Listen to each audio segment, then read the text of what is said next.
Γεια σας! Καλώς ήρθατε στα Dog Steps. Είμαι η Στεφανία. Είμαι η Ελένη. Ελάτε μαζί μας να εκπαιδεύσουμε βήμα-βήμα τους σκύλους μας, να βρούμε λύσεις σε θέματα που μας απασχολούν, να γνωρίσουμε καλύτερα τη συμπεριφορά τους, να επικοινωνήσουμε μαζί τους και να χτίσουμε σχέσεις εμπιστοσύνης και αρμονίας. Αυτό είναι το πρώτο από μία σειρά εκπαιδευτικών βίντεο που φτιάχνουμε για να σας δείξουμε πώς να εκπαιδεύσετε τους σκύλους σας, χρησιμοποιώντας αποκλειστικά θετική ενίσχυση με τη βοήθεια του κλίκερ. Θετική ενίσχυση όταν λέμε, εννοούμε ότι μία συμπεριφορά ενισχύεται, δηλαδή γίνεται συχνότερη, όταν συνδυάζεται με κάτι θετικό, με μία επιβράβευση. Όταν εκπαιδεύουμε τους σκύλους μας, σαν επιβράβευση χρησιμοποιούμε κυρίως παιχνίδι και λιχουδιές. Για να μπορέσει ο σκύλος να συσχετίσει κάτι που κάνει με την επιβράβευση που παίρνει, χρησιμοποιούμε το κλίκερ. Το κλίκερ είναι μία μηχανική συσκευή που κάνει ένα χαρακτηριστικό ήχο όταν το πατάμε. Ο σκύλος γρήγορα μαθαίνει ότι ο ήχος αυτός σημαίνει δύο πράγματα. Πρώτον, ότι αυτό που έκανε τη στιγμή που άκουσε αυτόν τον ήχο ήταν σωστό και δεύτερον, ότι αμέσως μετά ακολουθεί μία επιβράβευση. Είναι πολύ σημαντικό να κλικάρουμε ακριβώς τη στιγμή που ο σκύλος κάνει αυτό που θέλουμε.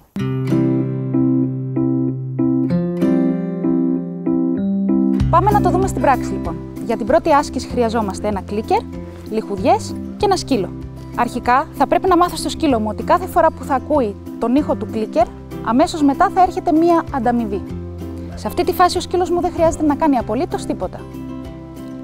Πιέζω το έλασμα του κλίκερ μία φορά κάνοντας ένα χαρακτηριστικό ήχο και δίνω τροφή.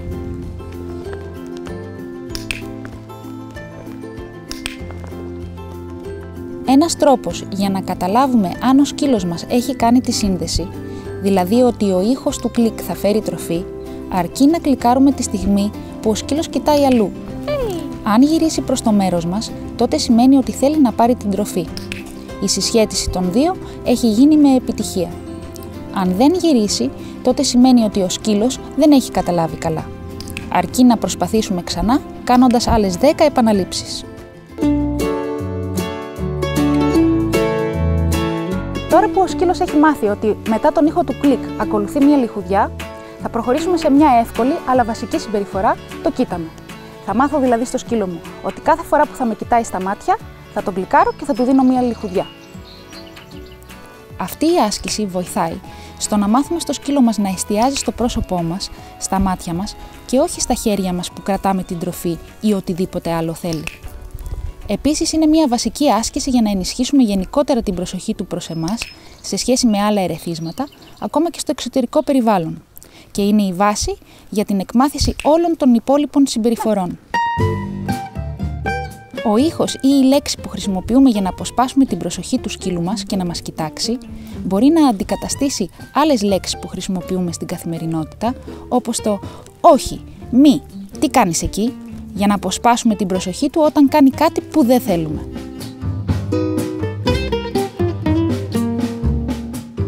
Βήμα πρώτο. Σύλληψη της συμπεριφοράς. Αρχικά, σε ένα ήσυχο περιβάλλον χωρίς ερεθίσματα, στέκομαι κοντά στο σκύλο μου. Περιμένω ο σκύλος μου να με κοιτάξει στα μάτια. Τη στιγμή που θα κοιτάξει το πρόσωπό μου ή ακόμα καλύτερα τα μάτια μου, κλικάρω και αμέσως μετά δίνω μία λιχουδιά. Κάνω 10 επαναλήψεις, πάντα με στόχο να με κοιτάξει στα μάτια. Κλικάρω και επιβραβεύω την αυθόρμητη επιλογή του σκύλου μου να με κοιτάει. Βήμα δεύτερο. Δίνω σινιάλο.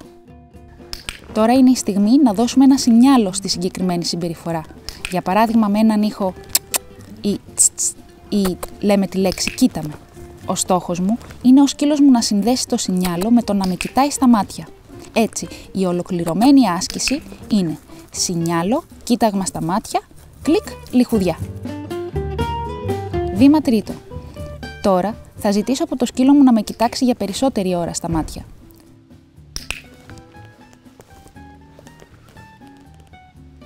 Θα δώσω διάρκεια στη συμπεριφορά, για να μην παίρνει γρήγορα το βλέμμα του από πάνω μου.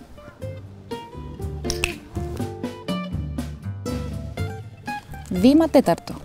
Προσθέτω αντιπερισπασμό στο περιβάλλον. Φαγητό, παιχνίδια, μυρωδιές, να με κοιτάει από απόσταση, να έρχονται άνθρωποι ή άλλα σκυλιά. Εναλλακτικά, εάν δεν μπορούμε ή δεν θέλουμε να χρησιμοποιήσουμε το κλίκερ, μπορούμε να μάθουμε στο σκύλο μας μία λέξη που θα έχει την ίδια χρήση αντίστοιχη του κλίκερ. Εγώ χρησιμοποιώ τη λέξη yes γιατί είναι σύντομη και δεν υπάρχει στο καθημερινό λεξιλόγιο του σκύλου. Αντιθέτως, το μπράβο είναι μια λέξη που χρησιμοποιούμε συχνά στην καθημερινότητα και δεν έχει την ίδια ισχύ, αντίστοιχη του κλίκερ, αφού ο σκύλος δεν παίρνει τροφή κάθε φορά που το ακούει. Yes. Yes. Yes.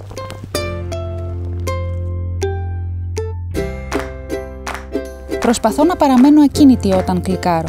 Το κλίκερ δεν είναι τηλεκοντρόλ. Όσο πιο ήσυχη η γλώσσα του σώματός μας, τόσο πιο ξεκάθαρα τα μηνύματα που περνάω στο σκύλο μου.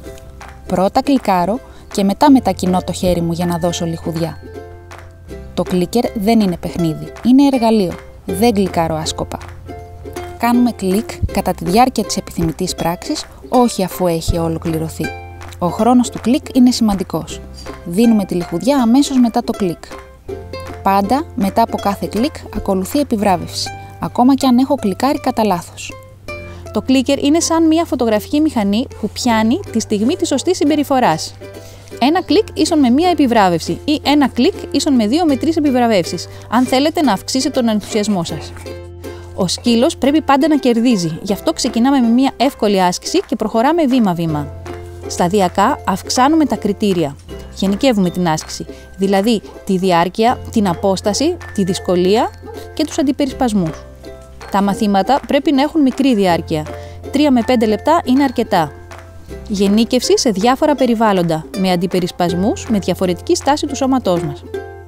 Η εκπαίδευση με κλίκερ μπορεί να χρησιμοποιηθεί στην εκπαίδευση βασικής υπακοής, αλλά και για δραστηριότητες και κοιναθλήματα όπως η αγωνιστική υπακοή, η χνηλασία, agility, freestyle χορό, flyball, tricks και πολλά άλλα. Με τη μέθοδο αυτή μπορώ να τροποποιήσω, να αλλάξω μια συμπεριφορά ενός σκύλου που έχει να κάνει με απλές ή σοβαρές φοβίες, έως και δύσκολες περιπτώσεις επιθετικότητας σε ανθρώπους ή σε άλλους σκύλους ή σε άλλα ζώα. Σύντομα θα ακολουθήσουν και άλλα βίντεο με συμβουλές και αναλύσεις τεχνικών. Για απορίες και σχόλια μπορείτε να επικοινωνήσετε μαζί μας στο site μας. Καλή επιτυχία και καλή διασκέδαση!